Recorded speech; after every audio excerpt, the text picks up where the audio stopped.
बेटा जो हमने कल के वीकली टेस्ट में करे। तो सबसे पहला सवाल आपका दिया हुआ था कि रुको, यस ऐसे, and which brother did Yudhishthira choose to be revived. Yudhishthir जो हमारा था उसने कौन सा वाला अपना भाई जो है वो चाहा था कि जिंदा हो जाए। भीम था, अर्जुन था, नकुल था, सहदेव था, कौन था? तो हमने बताया था कि मद्री का जो बेटा था नकुल, वो चाहता था कि वो जिंदा हो जाए। तो नकुल ऑप्शन जो था उसमें वो करेक्ट ऑप्शन था। अगला सवाल था who is a friend of a person who stays home. उस इंसान का दोस्त कौन होता है जो घर पे रहता है? तो भाई, बीवी, वाइफ जो होती है वो उसकी दोस्त होती है जो कि घर पर रहती है। Why did all the Pandavas go to find the pool? क्यों सारे की सारे पांडवों को हम कह सकते हैं कि क्या ऐसा दिमाग में विचार आया कि तालाब की खोज में वो निकल गए? बढ़िया अपने हिरन विरन ढूंढने गए थे वो, तो क्यों वो तालाब की खोज में गए? क्योंकि बहुत गर्मी थी और प्यास लग रही थी, जान निकल रही थी। तो किसकी वजह से? Because they all were very, क्या थे वो? थर्स्टी, प्यासे थे। ठीक है, driven by overpowering thirst. Overpowering, बर्दाश्त नहीं हो रही थी वो वाली प्यास, उस प्यास के कारण वो कहां गए? पूल की तलाश में गए। Who asked Yudhishthir questions in the story? Yudhishthir से हमारी कहानी के अंदर सवाल जो है वो कौन पूछता है? तो आप सबको याद होगा कि यक्ष जो थे, और वो यक्ष कौन थे? यक्ष का रूप धारण कर कर कौन आए थे? लॉर्ड यम जो थे। यम मतलब यमराज। तो यमराज जी आए हुए थे वहां पे, जिन्हें हम गॉड ऑफ डेथ भी बोलते हैं, मृत्यु के भगवान। Why did Yama disguise himself as यक्ष? डिस्गाइज मतलब अपना रूप बदलना। क्या डिस्गाइज का मतलब क्या होता है? अपना रूप बदलना। तो why did, क्यों यमराज डिस्गाइज, यमराज ने यक्ष का रूप धारण क्यों किया था? क्योंकि वो युधिष्ठिर का टेस्ट लेना चाहते थे। युधिष्ठिर का टेस्ट लेना चाहते थे कि वो जो धर्म धर्म चिल्लाते रहते हैं ना, तो वो सच में जो है न्याय करता है या नहीं, सच में धर्म को मानता है या नहीं। What is swifter than wind? एक सवाल था कि हवा से भी ज्यादा तेज क्या है? तो हमने बोला था मस्तिष्क, माइंड जो है वो हवा से भी ज्यादा तेज है। What rescues a man in danger? बहुत बार ये सवाल करवाया गया है, इसीलिए वापस पूछा कि क्या वो चीज है जो एक आदमी को खतरे में बचाती है। तो हमने क्या देखा था? करेज, साहस एक ऐसी चीज है कि अगर आप में साहस है ना तो कोई भी खतरा आपके सामने हो, कुछ नहीं, ऐसी छोटी मोटी चीज लगती है वो। तो Who is a traveler's friend? अगला सवाल था कि एक यात्री जो होता है उसका दोस्त कौन होता है? एक ट्रैवलर, एक यात्री का मित्र कौन होता है? तो हमने बताया था कि यात्री का मित्र कोई नहीं बल्कि उसकी लर्निंग होती है, कि क्या वो सीखता है उस यात्रा के दौरान। जो जो चीजें वो सीखता है वो ही उसका कंपेनियन होता है, वही उसका साथी होता है। अगले दो जो सवाल थे वो थे पार्ट्स ऑफ सेंटेंस से, जो हमने कब के लेक्चर में? फ्राइडे के लेक्चर में पढ़े थे। और अब से आपकी क्लास डेली होंगी, अब से आपकी क्लासेस डेली होंगी 8 बजे, इसलिए डेली तैयार रहना, ठीक है। Identify the subject of the following sentence. हमें ये जो सेंटेंस दिया हुआ है, the dog chased the trespassing cat, तो क्या बताना था इसके अंदर? सब्जेक्ट बताना था। तो जल्दी से बताओ आप लोगों ने क्या जवाब दिया, मैं देखना चाहती हूँ आप लोगों को ग्रामर जो है वो कितने अच्छे तरीके से समझ में आ रही है। जल्दी से बताओ। The dog chased the trespassing cat. Trespassing का मतलब क्या होता है? जो डॉग है, कुत्ता हमारा जो था, चेस्ड, पकड़ रहा था किसको? The trespassing cat. ट्रेसपासिंग मतलब किसी और की जगह अपन जाते हैं ना, किसी और के घर में अगर हम घुस रहे हैं, मतलब टाप के, या किसी और की भूमि पर हम क्या कर रहे हैं, अपने जाके बस रहे हैं, तो एक तरीके से हिंदी में बोलते हैं अतिक्रमण करना। ठीक है, तो जो कुत्ता था, तो वो कुत्ते वाला एरिया होगा और उसमें बिल्ली घुस गई होगी, तो वो उसको पकड़ रहा था। तो इस सेंटेंस में बताओ सब्जेक्ट क्या है? सब्जेक्ट क्या होता है हमारा? कर्ता। तो बेटा कर्ता कौन है? पकड़ कौन रहा था बिल्ली को इस सेंटेंस के अंदर? हमारा डॉगी, हमारा कुत्ता। तो ये क्या हो गया? सब्जेक्ट। द क्या है यहां पर? ये है आज का सवाल, मैं जो आपसे पूछ रही हूं। दी डॉग लिखा है ना, तो आपको याद हो अगर, तो पिछली क्लास में मैंने क्या किया था? पिछली क्लास में क्या बताया था? क्वालिफायर्स के बारे में बताया था। क्वालिफायर्स के बारे में बताया था कि एक जो सब्जेक्ट होगा उसके अंदर क्या क्या चीजें होंगी, आपको याद हो तो? उसमें था क्वालिफायर्स, था या नहीं था? एक तो होता है क्वालिफायर, दो पार्ट होते हैं, और दूसरा था हेड वर्ड। किसी को भी याद हो तो?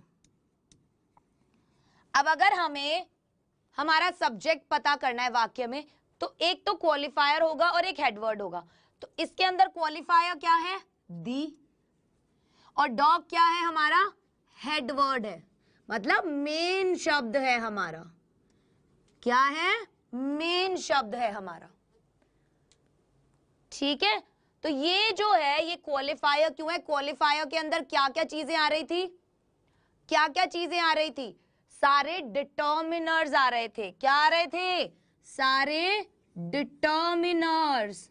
अब डिटर्मिनर्स में क्या क्या था बेटा? डिटर्मिनर्स में वो सारी चीज आती हैं जो किसी भी नाउन के आगे लगती हैं और उसके बारे में और भी ज्यादा विशेष जानकारी हमें देती हैं।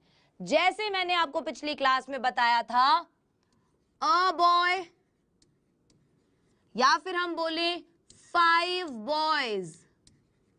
तो ये क्या थे? अ मतलब एक लड़का, तो हमें क्या पता चला हमारे कर्ता के बारे में? कि वो एक है। चला ना? उसी तरीके से मैं बोलूं 5 बॉयज मतलब 5 लड़के, तो इस 5 से हमें क्या पता चला हमारे कर्ता के बारे में? कि लड़के कितने हैं? 5 हैं। तो ये यहां पर क्या हो गए? डिटर्मिनर हो गया एक। क्वालिफायर्स के अंदर ही क्या क्या चीजें आती हैं? क्वालिफायर्स के अंदर ही 3 चीजें थी अगर आपको याद हो तो। एक तो था डिटर्मिनर्स, दूसरा क्या था? एडजेक्टिव्स, विशेषण, और तीसरा क्या था? Adjectival phrase. क्या था? Adjectival phrase. अब एक फ्रेज क्या होता है? फ्रेज को हम हिंदी में बोलते हैं वाक्यांश। वाक्यांश मतलब वाक्य का अंश। वाक्यांश मतलब वाक्य का अंश। और एडजेक्टिव विशेषण, तो वो वाक्य का अंश जिसके अंदर कोई भी विशेषण हो। और विशेषण क्या होता है?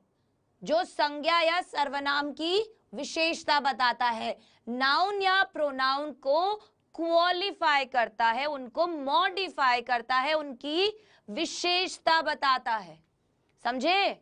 देखो, तो इसके अंदर डॉग जो है उसके आगे क्वालिफायर लगा है, तो ये हमारा सब्जेक्ट है। अगला सवाल था identify the direct object in the following sentence. अब आज के लेक्चर में हम इसकी बात करेंगे। डायरेक्ट और इनडायरेक्ट ऑब्जेक्ट मैंने लास्ट लेक्चर में भी बताया था। वापस से हम आ जाते हैं हमारे लेक्चर के ऊपर। ठीक है, ये देखो, ये डिटर्मिनर्स मैं आज लिख कर लाई हूं, इसका स्क्रीनशॉट ले सकते हो। डिटर्मिनर्स के अंदर क्या क्या चीजें आती हैं? आर्टिकल आएगा, द, ए, एन आ सकता है, this, that, these, those, my, your, his, her, its, our, their. एक बात याद रखना, ये जो सभी डिटर्मिनर्स होंगे ये कहां इस्तेमाल होंगे? नाउन से पहले, नाउन से पहले लगेंगे ये डिटर्मिनर्स हमेशा। तो सब्जेक्ट जब भी पहचानना होगा तो आप सब्जेक्ट क्या बताओगे? जैसे हमने बताया द बॉय, तो हमारा द बॉय जो है वो पूरा सब्जेक्ट होगा, केवल बॉय सब्जेक्ट नहीं, द बॉय सब्जेक्ट होगा। समझे? तो ये आप देख सकते हो, जैसे मैंने बोला था 5 बॉयज, तो 5 क्या था हमारा? नंबर्स। तो किसी भी नाउन से पहले अगर ये सभी लगे हुए हैं, किसी भी संज्ञा से पहले अगर ये सभी लगे हुए हैं तो ये क्या कहलाते हैं? क्वालिफायर्स, या फिर हम कहें तो डिटर्मिनर्स। ठीक है, चलो आगे बढ़ते हैं।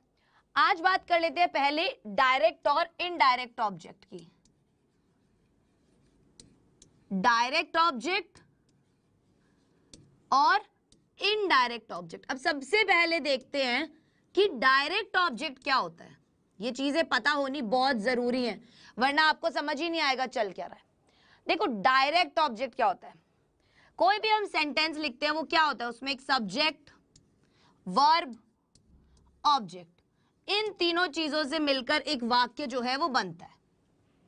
ठीक है, जिसका कोई भी एक मीनिंग निकल कर आता है हमारे सामने। एक कर्ता होता है, क्रिया होती है, और जो कार्य मतलब जिस चीज पर वो कार्य किया गया, काम हुआ किस पर है, कर्म किस पर हुआ है, तो वो हमारा ऑब्जेक्ट होता है। क्या होता है वो हमारा? ऑब्जेक्ट। अब जैसे इसमें है John hit the ball. John ने क्या किया बेटा? बॉल को हिट किया, मतलब कि बॉल को मारा पैर से। जॉन क्या है? सब्जेक्ट। काम किसने किया? जॉन ने किया। जॉन क्या हो गया? सब्जेक्ट। हिट, हिट मतलब मारना, तो कोई भी क्रिया जो करना होता है वो क्या होता है? वर्ब होता है, तो हिट हो गया वर्ब। दी बॉल, अब भाई ये जो जॉन ने काम किया मारने का, ये किस पर किया? बॉल पर किया, तो बॉल क्या हो गई? ऑब्जेक्ट हो गई। क्या हो गई? बॉल ऑब्जेक्ट हो गई। समझे? सब्जेक्ट, वर्ब, ऑब्जेक्ट समझ में आया? अब आप बोलोगे कि दो तरीके के ऑब्जेक्ट होते हैं, एक होता है डायरेक्ट, एक होता है इनडायरेक्ट ऑब्जेक्ट। डायरेक्ट ऑब्जेक्ट क्या होता है? आपको मैं बताती हूं कि जो क्रिया होती है वो कितने तरीके की होती है? दो तरीके की। एक का नाम होता है ट्रांजिटिव, एक का नाम होता है इंट्रांजिटिव। इसमें ज्यादा डिटेल में मत घुसना, अभी इसकी ज्यादा डिटेल में अभी नहीं घुसना, केवल एक छोटी सी बात इसके बारे में बताऊंगी, वो ध्यान रखना। क्या? ट्रांजिटिव वर्ब जो होगी वो हमेशा अपने बाद में ऑब्जेक्ट लेगी। इनट्रांजिटिव वर्ब जो है वो जरूरी नहीं है कि वो ऑब्जेक्ट ले। ठीक है, जैसे मैं बोलूं प्रिया लाफ्स, प्रिया क्या करती है? हंसती है। तो प्रिया तो सब्जेक्ट हो गया, कर्ता हो गया। लाफ क्या हो गया? हंसती है। किस पर हंसती है, क्या करती है, कुछ आगे दिया है, कोई ऑब्जेक्ट दिया है जिस पर ये काम हो रहा है? नहीं, हमें एक सिंपल सी चीज बताई कि प्रिया हंसती है। तो यहाँ पे ये जो लाफ हो गया, ये जो क्रिया हुई वो क्या हुई? वो इंट्रांजिटिव वर्ब हुई। समझ में आ गया? पहचानना आसान है ना?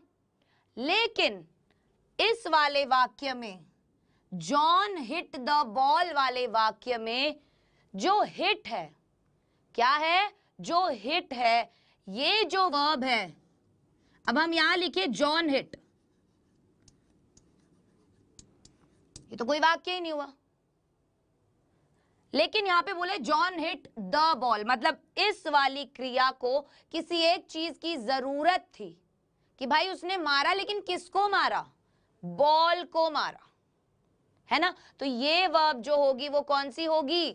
Transitive verb. कौन सी होगी? ट्रांजिटिव वर्ब होगी। यहां तक समझ में आया? यहां तक कोई दिक्कत एक बार देख लो, जल्दी से बताओ, जल्दी जल्दी जल्दी।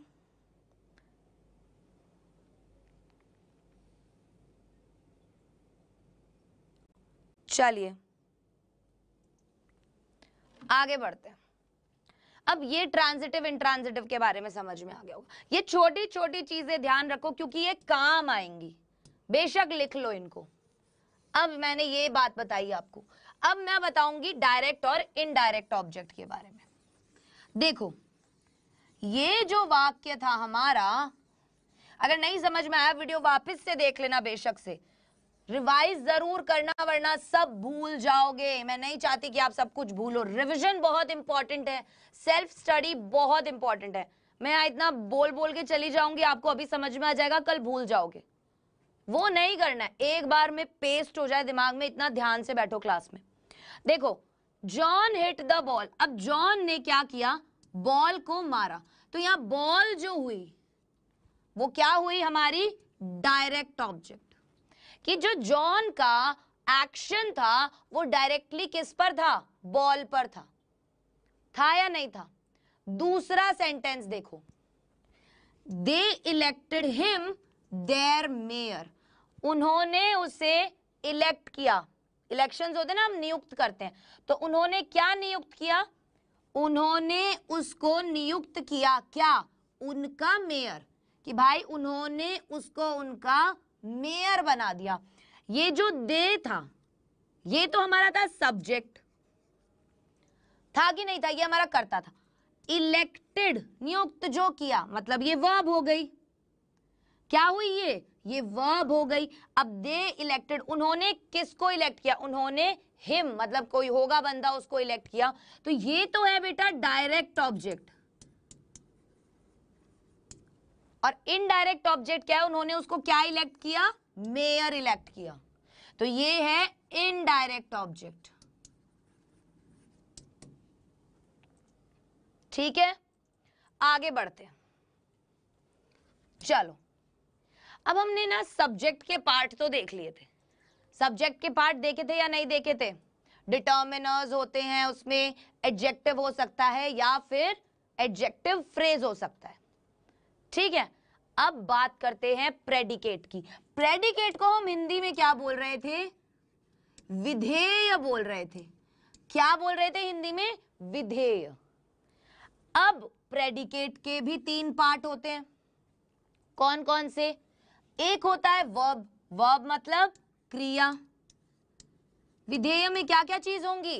क्रिया होगी, कोई भी ऑब्जेक्ट होगा और कॉम्प्लीमेंट होगा। कोई भी कॉम्प्लीमेंट होगा। कॉम्प्लीमेंट क्या होता है? हम किसी को भी कॉम्प्लीमेंट देते हैं। पिछली क्लास में मैं लास्ट में जाते जाते बताया था आपको कि किसी को भी जब हम क्या देते हैं, कोई भी कॉम्प्लीमेंट देते हैं, तो वो क्या होता है? किसी को भी कोई तारीफ करते हैं, उसके बारे में कोई अच्छी बात बोलते हैं या बुरी बात भी बोल रहे हैं, कोई भी चीज एक्स्ट्रा अगर हम उसके बारे में बता रहे हैं, वो कॉम्प्लीमेंट होता है। सब्जेक्ट कॉम्प्लीमेंट है तो मतलब आप सब्जेक्ट के बारे में कोई अच्छी चीज बता रहे हो। ऑब्जेक्ट कॉम्प्लीमेंट है तो मतलब आप ऑब्जेक्ट के बारे में कोई और एक्स्ट्रा जानकारी, कोई और एक्स्ट्रा इंफॉर्मेशन ऐड कर रहे हो। देखो डायरेक्ट इनडायरेक्ट ऑब्जेक्ट इसीलिए बताया था कि ऑब्जेक्ट के 2 पार्ट है, डायरेक्ट और इनडायरेक्ट, प्रेडिकेट से पहले, ताकि यहां पर आओ तो ये नहीं पूछो मैम डायरेक्ट इनडायरेक्ट ऑब्जेक्ट ये क्या ले आए आप। समझे? तो देखो बेटा, देखो पार्ट्स ऑफ प्रेडिकेट क्या है? वर्ब, क्रिया, ऑब्जेक्ट, हमारा जो भी ऑब्जेक्ट है जिसके ऊपर काम हो रहा है, एंड कॉम्प्लीमेंट। ऑब्जेक्ट का कॉम्प्लीमेंट भी हो सकता है। ठीक है, अब सब्जेक्ट पार्ट्स को समझने के लिए निम्नलिखित टेबल्स को ध्यानपूर्वक पढ़ें। ये आपकी बुक में से ही है। तो हमें सब्जेक्ट के पार्ट समझने थे, तो हमने देखा था राम प्लेज, राम खेलता है। कौन खेल रहा है? राम खेल रहा है। तो राम हमारा कर्ता हो गया और खेलना, ये जो क्रिया है, प्ले क्या है, क्रिया है, और हमने बताया कि प्रेडिकेट का पार्ट होती है क्रिया, होती है ना, तो ये किस में आ गया, खेलना किस में आ गया, प्रेडिकेट में, क्योंकि हमें पता है प्रेडिकेट के अंदर क्रिया भी आ सकती है, ऑब्जेक्ट आ सकता है, कॉम्प्लीमेंट आ सकता है, कुछ भी आ सकता है। देखो, मीना वीप्स, मीना क्या करती है, रोती है, तो मीना तो हो गई कर्ता, मतलब कि हमारा सब्जेक्ट, और वीप्स मतलब रोती है, तो क्रिया है ये रोना, तो ये क्या है, वर्ब है, तो मतलब ये प्रेडिकेट हो गया, विधेय हो गया। ही प्लेड, शी वेप्ट, समझ में आ रहा है, प्रोनाउन यूज हो रहा है यहां पर, कोई दिक्कत नहीं है, नाउन प्रोनाउन कुछ भी हो सकता है, वो सब्जेक्ट तो हमारा कुछ भी हो सकता है, नाउन हो सकता है, क्या क्या हो सकते हैं सब्जेक्ट, लास्ट क्लास अगर याद है तो, सब्जेक्ट हमारा नाउन हो सकता है, प्रोनाउन हो सकता है, जेरंड हो सकता है, इन्फिनिटिव हो सकता है।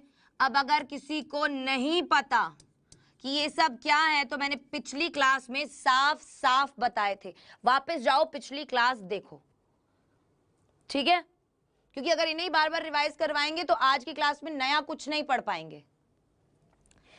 स्मोकिंग, ये देखो यहां पे ही बता देती हूं, ये क्या है, स्मोकिंग, जेरंड। क्यों है ये, क्योंकि जब भी हम वर्ब के साथ आईएनजी लगा दें और वो एक संज्ञा की तरह काम आए, एक नाउन की तरह प्रयोग आए किसी भी वाक्य में, तो क्या है वो एक जेरंड है। देखो स्मोकिंग, स्मोकिंग जहां पर है, स्मोकिंग का मतलब क्या होता है, हम लोग सिगरेट्स वगैरह पीते हैं या फिर कुछ भी करते हैं लोग बाग जो भी, तो उसे स्मोकिंग बोलते हैं ना, बीड़ी सिगरेट आपने देखा होगा, गांव में बहुत लोग पीते हैं बैठ के। तो यहां पर जो स्मोकिंग इज इंजूरियस लिखा है, यहां क्या लिखा है, यहां लिखा है स्मोकिंग इज इंजूरियस, मतलब स्मोकिंग जो है वो बहुत ज्यादा हानिकारक है। तो यहां पर वो स्मोकिंग कर थोड़ी रहा है, वो सिगरेट पी थोड़ी रहा है, वो ये बता रहा है कि स्मोकिंग करना सेहत के लिए हानिकारक है। तो ये जो वर्ब है यहां पर, वर्ब की फॉर्म के साथ आईएनजी लगाया हुआ है, ये यहां पर जीरंड कहलाएगा, और सब्जेक्ट के अंदर, इस वाक्य के अंदर क्या है, ये एक नाउन है, ठीक है। चलो, टू वॉक क्या है, to walk is useful, to walk is useful, कि भाई चलना जो है वो बहुत ज्यादा लाभदायक होता है, बहुत ज्यादा यूजफुल होता है। वॉक के साथ, मतलब एक वर्ब के साथ अगर आप टू लगाते हो तो उसे क्या कहते हैं, टू प्लस वर्ब अगर हम लिखते हैं, वर्ब की फर्स्ट फॉर्म, तो वो कहलाता है इन्फिनिटिव। क्या कहलाता है, ये वर्ड इतने ज्यादा भारी भारी लगते हैं लेकिन है कुछ भी नहीं, बहुत आसान है। राम प्लेज, राम खेलता है, तो राम सब्जेक्ट, प्लेज मतलब प्रेडिकेट, क्यों, क्योंकि वर्ब जो है वो प्रेडिकेट का पार्ट होती है ना। आगे बढ़ते हैं, अब ये सब हम देख चुके, देखो स्मोकिंग बोला था कि वो जेरंड है और वहां पर सब्जेक्ट है, टू वॉक सब्जेक्ट है और इन्फिनिटिव है कि नहीं है, सब्जेक्ट की तरह ही तो काम कर रहा था वो। चलो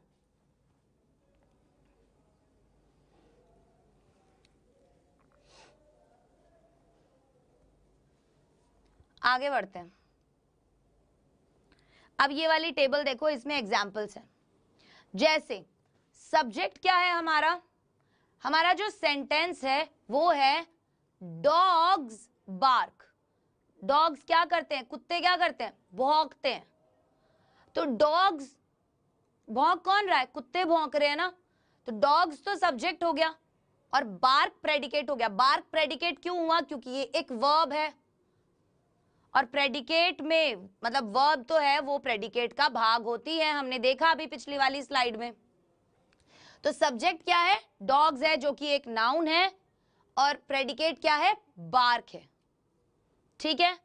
शी लेबर्स हार्ड, वह क्या करती है, लेबर्स हार्ड। लेबर्स मतलब, कोई जानता है लेबर मतलब काम करना, बहुत ज्यादा मेहनत करना।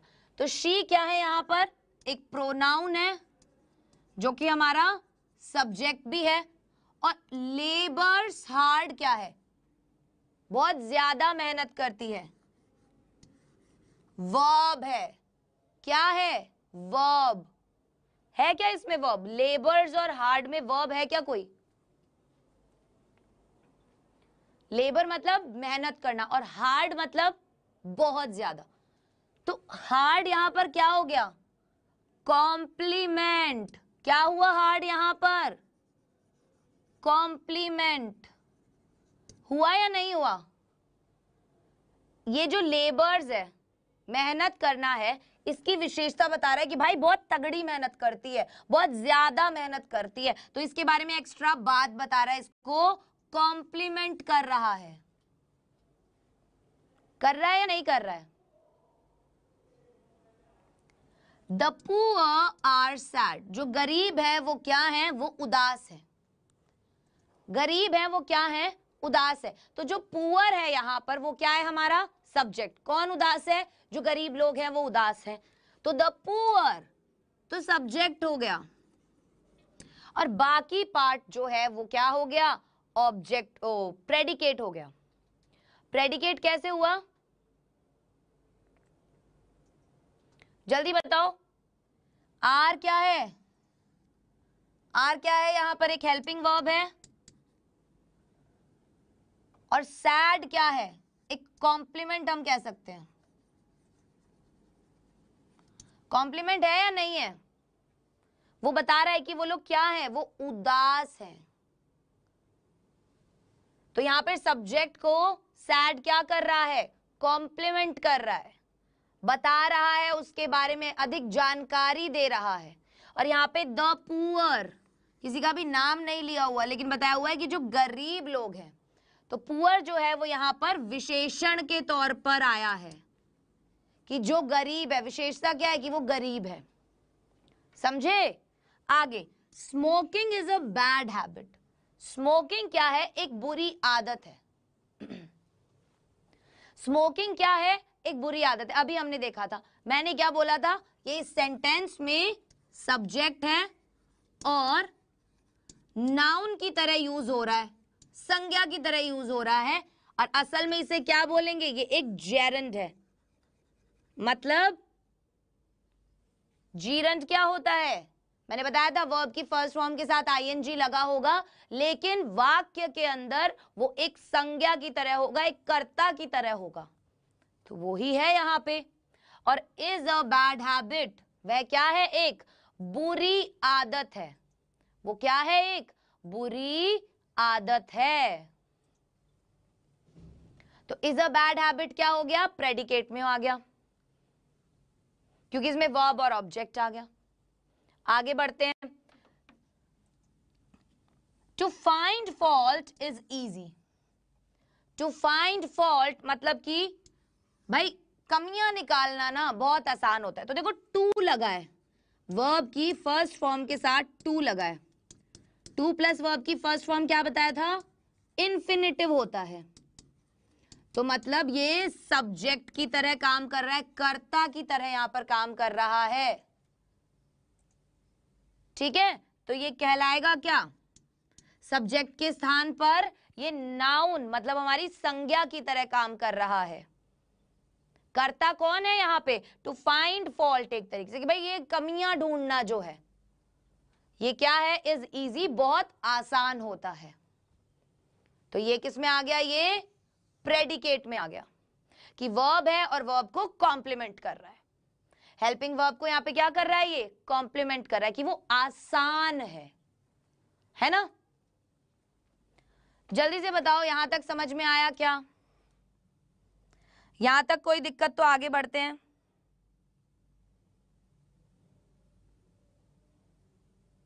जल्दी बताओ।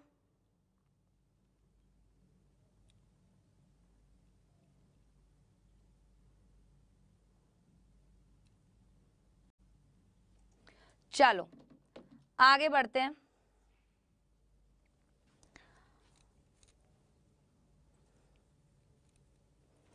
सब्जेक्ट के स्थान पर नोट हमें क्या दे रखा है, एक निष्कर्ष दे रखा है कि भाई हमारा जो सब्जेक्ट है, सब्जेक्ट के स्थान पर हम क्या कर सकते हैं, हेड वर्ड के रूप में कुछ भी हो सकता है, noun, pronoun, adjective, gerund, infinitive हो सकता है कि नहीं हो सकता है। देखो पिछली वाली स्लाइड में नाउन था, प्रोनाउन था, एडजेक्टिव था, जेरेंड था, इन्फिनेटिव था, सब्जेक्ट में आ रहे थे सारे।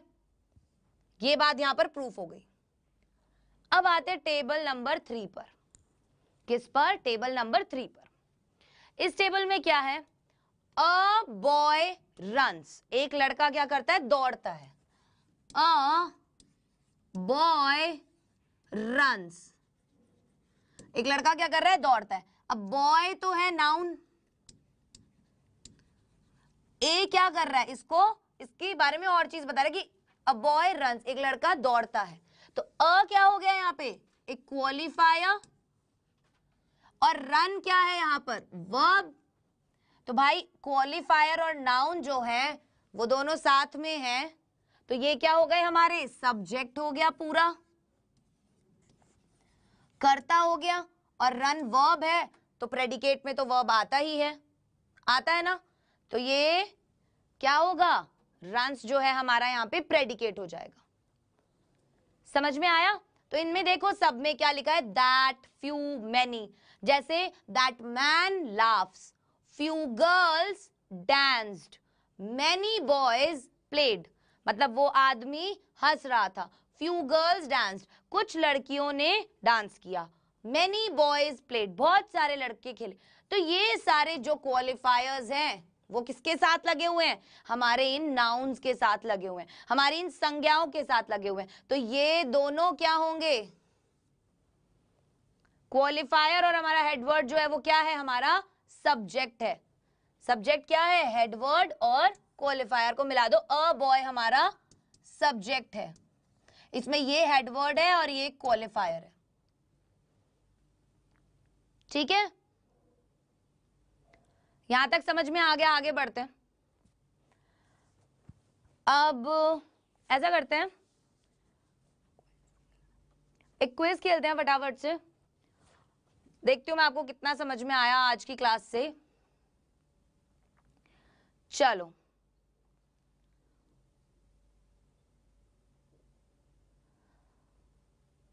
पहला क्वेश्चन जो है वो ये रहा, choose the subject in the sentence. इसमें सब्जेक्ट चुनना है आप लोगों को। Are you going to the dance tonight, क्या आज शाम को जो डांस हो रहा है वहां तुम जाओगी। सो आर गोइंग, यू, डांस या टुनाइट, सब्जेक्ट क्या है, जल्दी से बताओ। Next question, identify the direct object. जो डायरेक्ट ऑब्जेक्ट है वो हमें पता लगाना है। हैना गेव मेडिसिन, ये दोनों नाम है। हैना ने दी मेडिसिन को एक बर्थडे गिफ्ट, हैना ने मेडिसिन को एक जन्मदिन का उपहार दिया। डायरेक्ट ऑब्जेक्ट बताना है। हैना डायरेक्ट ऑब्जेक्ट है, गेव डायरेक्ट ऑब्जेक्ट है, मेडिसिन डायरेक्ट ऑब्जेक्ट है या गिफ्ट है। चलो डिस्कस करते हैं इसको फटाफट से। So are you going to the dance tonight, क्या तुम डांस पार्टी जो हमारी होगी उसमें जा रहे हो आज रात। सो यू क्या है यहां पर, तुम, यू है एक प्रोनाउन। हमने बोला था सब्जेक्ट क्या क्या हो सकता है, noun, pronoun, adjective, noun, pronoun, infinitive, adjective बोल रही थी मैं, इन्फिनेटिव और जीरंड, और एडजेक्टिव भी जो है वो हमारा किस में हो सकता है, सब्जेक्ट में। तो देखो आर क्या है, एक क्वालिफायर है, तो यू जो है वो मेन सब्जेक्ट है और ये इसके साथ क्वालिफायर है। तो ऑप्शन नंबर बी जो है वो करेक्ट ऑप्शन चॉइस होगा। आगे डायरेक्ट ऑब्जेक्ट बताना था, तो डायरेक्ट ऑब्जेक्ट क्या होता है, हैना gave medicine a birthday gift, हैना ने किसको दिया, मेडिसिन को। तो ये जो वर्ब है ये हमारा ऑब्जेक्ट ले रही है मेडिसिन, ये है डायरेक्ट ऑब्जेक्ट। और क्या दिया? एक बर्थडे गिफ्ट, तो ये हो गया इनडायरेक्ट ऑब्जेक्ट। तो डायरेक्ट ऑब्जेक्ट क्या है बेटा? Medicine, option number C. चलो फटाफट से आपके डाउट्स बताओ, क्या क्या डाउट्स आए हैं आप लोगों को, फिर हम वो क्लियर करते हैं, फिर आगे बढ़ेंगे।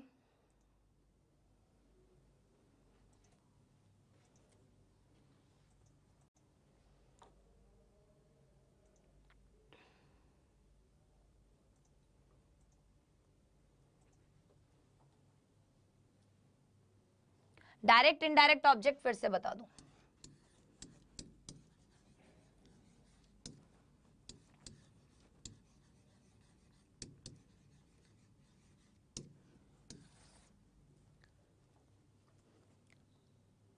क्या था एक एग्जाम्पल अभी हमने जब देखा था? पहले बताओ ऑब्जेक्ट क्या होता है? ऑब्जेक्ट होता है कि हम जो काम कर रहे हैं वो किस चीज के ऊपर हो रहा है, उससे किस चीज पर इफेक्ट पड़ रहा है ना? जैसे अब उसमें भी ना डायरेक्ट और इनडायरेक्ट ऑब्जेक्ट है। एक तो ये है कि हम जो काम कर रहे हैं, जैसे अभी लास्ट वाला ही हमारा ये था, ये वाला सवाल देख लेते हैं। माई बॉस फायर्ड मी, मेरे बॉस ने क्या किया? मुझे फायर कर दिया। माई बॉस फायर्ड मी, मेरे बॉस ने क्या किया? मुझे फायर कर दिया, मतलब नौकरी से निकाल दिया।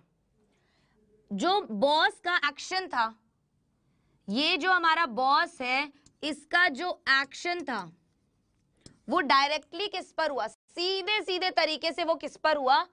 मी, मेरे पर हुआ। किस पर हुआ? मेरे पर हुआ। तो ये हो गया डायरेक्ट ऑब्जेक्ट। इसके अलावा कोई ऑब्जेक्ट ही नहीं है इसमें, है क्या कोई भी ऑब्जेक्ट? नहीं है ना। अगर आप एक ऑप्शन देखो,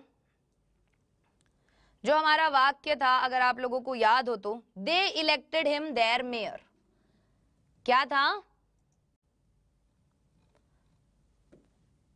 दे इलेक्टेड हिम देयर मेयर। तो देखो इसमें ना दो ऑब्जेक्ट है। पहला तो है डायरेक्ट,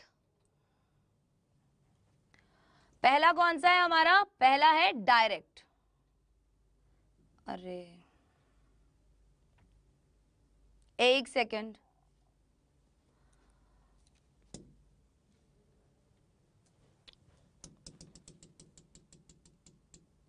वापस से लिखना पड़ेगा मुझे, कोई बात नहीं, लिख देंगे, ठीक है। क्या देखी थी दो चीजें? हम देख रहे थे डायरेक्ट और इनडायरेक्ट ऑब्जेक्ट, है ना? डायरेक्ट और इनडायरेक्ट ऑब्जेक्ट देख रहे थे हम। तो डायरेक्ट ऑब्जेक्ट तो मैंने आपको बताया अभी, जैसे जॉन हिट दी बॉल, एक वाक्य ये है। दूसरा वाक्य है दे इलेक्टेड हिम देयर मेयर। ये दो चीजें हैं। अब यहां पर जॉन ने क्या किया? बॉल को हिट किया। तो जॉन का डायरेक्ट एक्शन किस पर हुआ? डायरेक्ट क्रिया का प्रभाव किस पर पड़ा? बॉल पर पड़ा। तो ये हमारा डायरेक्ट ऑब्जेक्ट हो गया कि भाई जो हमारी काम हुआ, हमारे कर्ता द्वारा जो काम किया गया, उसका डायरेक्ट प्रभाव हमारी गेंद पर पड़ा। ये है कि दे इलेक्टेड हिम, उन्होंने उसको नियुक्त किया। तो जो इलेक्टेड है कि इन्होंने जो चीज नियुक्त की, वो किसको किया? डायरेक्ट इनका प्रभाव किस पर पड़ा? हिम। इलेक्ट कौन हुआ? ये हुआ। तो ये तो बेटा डायरेक्ट ऑब्जेक्ट हो गया। अब क्या इलेक्ट किया? मेयर, ये हुआ इनडायरेक्ट ऑब्जेक्ट। ये जो हिम है ये क्या बना? यहां पर मेयर बना, तो ये यहां पर हो गया इनडायरेक्ट ऑब्जेक्ट। समझे क्या? समझ में आया डायरेक्ट इनडायरेक्ट ऑब्जेक्ट का थोड़ा सा? आगे बढ़ते हैं।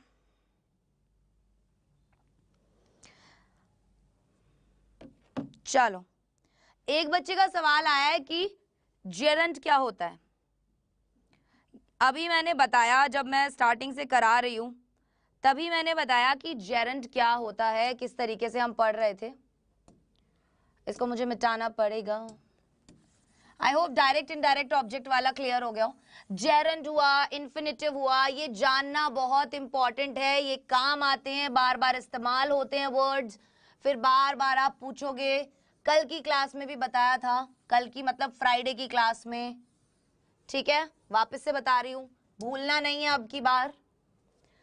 जेरंट क्या हुआ था? जेरंट कुछ होता है, एक ना वर्ब का फॉर्म होता है, ऐसे समझो। क्या होता है? Form of a verb.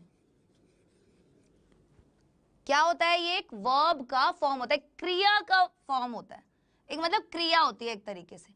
जैसे मैं बोलूं I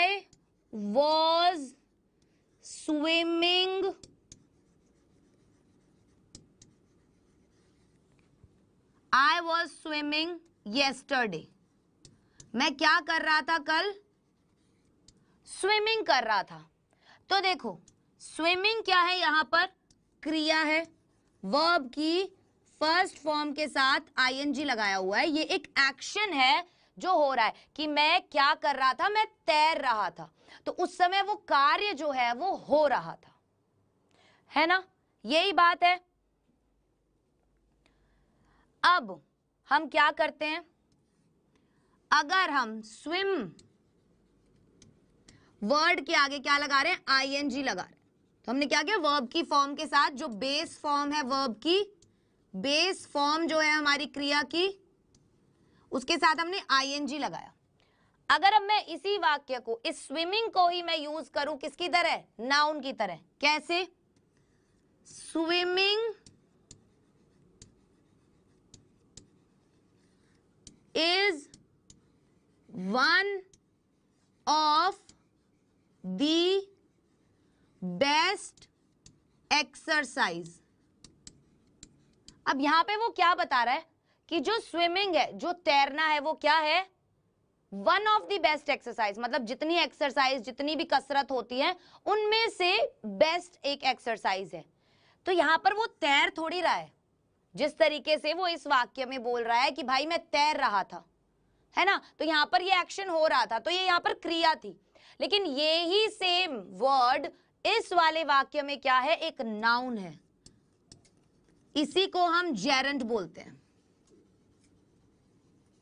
ठीक है? जब बेस फॉर्म के साथ हम आईएनजी लगा दें और वो वाक्य में एक नाउन की तरह काम करे, तो क्या होता है? वो हमारा जेरंट होता है। अगला सवाल बच्चों ने पूछा, ट्रांजिटिव और इंट्रांजिटिव वर्ब दोबारा बताओ। मैंने बोला था ज्यादा डिटेल में उसके मत जाना, मैंने वो वाला पार्ट समझाने के लिए केवल आपको बताया था, लेकिन मैं फिर भी बता देती हूं अगर बच्चे जानने के इच्छुक हैं तो। चलो भागते हैं फटाफट हमारे नेक्स्ट सवाल की तरफ, नेक्स्ट डाउट की तरफ। और अगला डाउट हमारा आया है कि ट्रांजिटिव और इंट्रांजिटिव वर्ब क्या होती है। देखो बेटा, मैंने बताया था कि ट्रांजिटिव वर्ब जो होगी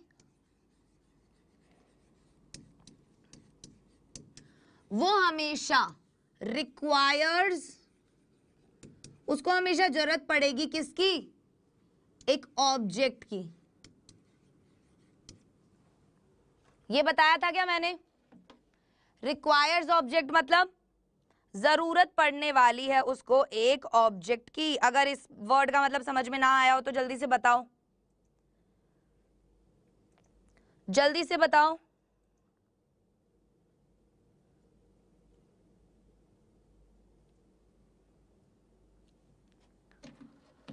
इसको जरूरत पड़ती है एक ऑब्जेक्ट की। हमने एक वाक्य देखा था, जॉन, देख लेते हैं, जॉन लाफ्स, ये है सब्जेक्ट, ठीक है, और नाउन भी है। करता है हमारा और वाक्य के अंदर एक संज्ञा के तौर पर काम आ रहा है। लाफ मतलब हंस रहा है। अब ये हमें एक वाक्य पता चल गया कि भाई जॉन हंस रहा है, तो इसमें हमें किसी ऑब्जेक्ट की जरूरत ही नहीं है कि भाई किस चीज पर हंस रहा है, नहीं, ये अपने आप में है कि हमने बताया कि भाई जॉन ना हंस रहा है या जॉन हंसता है, सॉरी, रहा है नहीं, लाफ्स लिखा है मतलब जॉन हंसता है। तो इस वाली वर्ब को किसी भी ऑब्जेक्ट की जरूरत नहीं है, तो ये क्या है, ये एक ट्रांजिटिव वर्ब है।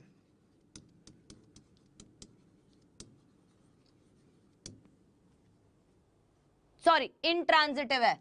ऊपर मैंने क्या लिखा हुआ है, रिक्वायर्स ऑब्जेक्ट, ठीक है। तो जॉन लाफ्स, जॉन हंसता है, इस वर्ब को किसी भी ऑब्जेक्ट की जरूरत नहीं है, तो ये इंट्रांजिटिव वर्ब है। अगर इसकी जगह हम देखें, John hit the ball, John क्या कर रहा है, बॉल को हिट कर रहा है। अगर हम इतना सा देखते कि जॉन हिट, क्या जॉन हिट, क्या जॉन हिट, कुछ निकला वाक्य का मतलब नहीं, मतलब कि हमारी ये जो क्रिया है इसको किसकी जरूरत है, ऑब्जेक्ट की जरूरत है। तो यहां पर ये जो हिट है ये है हमारा ट्रांजिटिव वर्ब। क्या है ये हमारी ट्रांजिटिव वर्ब, समझे। चलो, तो आज की ये जो क्लास है बेटा ये यहीं पर खत्म होती है। मिलेंगे कल वापस से इसी समय 8 बजे और आगे का हमारा ये जो टॉपिक है ये कवर करेंगे। मेन मुख्य चीजें जो है वो हम पढ़ चुके हैं, बस कुछ एग्जाम्पल्स के तौर पर हमें हमारा लेक्चर करना बाकी है, तो वो ही हम कंटिन्यू करेंगे और उसके बाद हमारा लिटरेचर वाला जो पार्ट है उसका नेक्स्ट चैप्टर हम लोग शुरू कर देंगे। सो आई होप आपको क्लास पसंद आई होगी, आई होप आपके डाउट्स क्लियर हुए होंगे। लेक्चर को वापस से देख लो, अगर नहीं समझ में आया है तो अभी भी दोबारा देखना इंपॉर्टेंट है, रिवाइज होता है उससे। और इसी तरीके से पढ़ते रहो, मजे करते रहो एंड मिलेंगे नेक्स्ट क्लास में। Bye bye.